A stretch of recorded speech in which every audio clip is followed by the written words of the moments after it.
Hello po mga kami. Storytelling muna po pala tayo about kambing at sa mga gusto din po mag-alaga ng mga kambing, mga kamami. At ayan, pakinggan niyo po yung mga i-share ko dahil meron nga po kaming mga alagang mga kambing, mga kamami.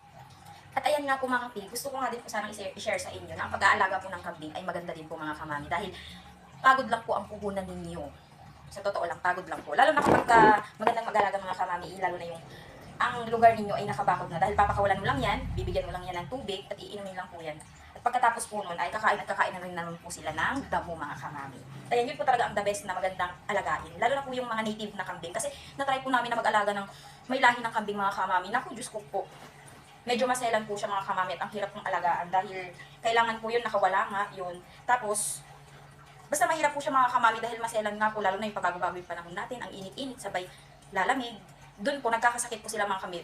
Nag-alaga kami noon mga kamami ng isang babae at saka isang lalaki. Bumili kami mga kamami at hindi nga po nagtagal mga kamami ay namatay. At yun, grabe ang panghihinayang ng asawa ko doon sa pinambili namin. Kaya ngayon nagpo-focus na lang po kami sa mga native na kambing. Dahil yung mga native na mga kambing mga kamami, rain or shine, basta maalagaan mo silang mabuti, basta mapakain mo silang mabuti, dadami po sila mga kamami. At saka, huwag niyo po silang pinapakawalan mga kamami kapag medyo mahamog pa. Kasi kapag nakakain po sila ng mga damo na basa, doon po nag-uumpisa mga kamami na nagtatae. At ayun nga po, pag nagtae po siya ng nagtae, napabayaan nyo nga po mga kamami, ay talagang manghihina po yung kambing hanggat sa hindi na nga po makalakad. At yun, doon po namamatay ang mga kambing. Meron naman din pong nabubuhay yung mga hindi nakakalakad. Kaso nga lang po, hindi nyo na po yun mapapakinabangan dahil hindi na po yun maglalakad, hindi na po siya manganganak. Kasi nga po, hindi na nga din po naglalakad mga kamami. At ayan nga po mga kamami.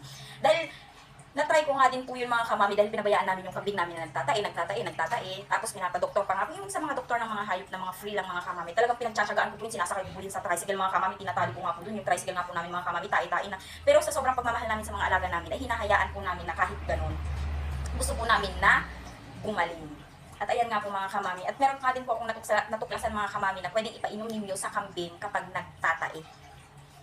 At yun po, sasabihin ko po sa inyo kung ano po yun mamaya. Dahil ang kambing nga po mga kamami, nanganganak po yan mga kamami ng 2 beses sa isang taon. At saka kung matsambahan nyo po mga kamami, kung kunyari gusto nyo pong mag-alaga ngayon, gusto nyo pong bumili, kailangan po itanong nyo po dun sa mga pinagbilhan nyo kung nanganak na ba ito o hindi pa. Kasi kung nanganak na nga ito, kailangan tanongin nyo kung ilan yung anak mga kamami. Dahil kapag natsambahan nyo, kasi sa isang kambing, meron po kasing nanganganak ng 3. Pero may naririnig ako, nanganganak din po sila ng 4. Tsamba nyo na po yung mga kamami kapag ang kambing ninyo ay nanganak ng 4. Dahil sa isang taon, kapag nanganak po sila, meron na po kayong 8 na kambing. Alam nyo po ba ang kambing, kapag inalagaan nyo po yun, umabot po yun ng isang taon, inalagaan nyo, pwede nyo po yun ibenta ng 6,000. Depende po yan sa laki at depende po yan sa pagpapataba na ginagawa ninyo mga kamami. Hello, Abu. Hello, Abu. Itong kambing na to walang pinipili. Oh, tingnan nyo. Nakiki-food trip ng toasted bread. Sarap. Sarap, Abo? Ha, sarap? Isa pa daw. Sarap. Tignan. Lapit mo dito, mama. Hindi ko makita. Isa pa. Hati naman kami. Ay, hati naman daw kayo. Tama na.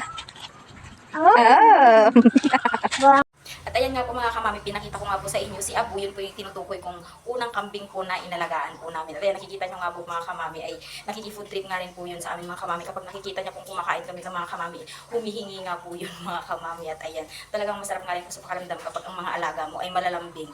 Hindi tulad ng jowa mo, walang kalambing-lambing. Charot lang po yun mga kamami. At ayan, thank you for watching mga kamami. Sana nag-enjoy po at meron po kayong natutunan. Love you all. Bye-bye.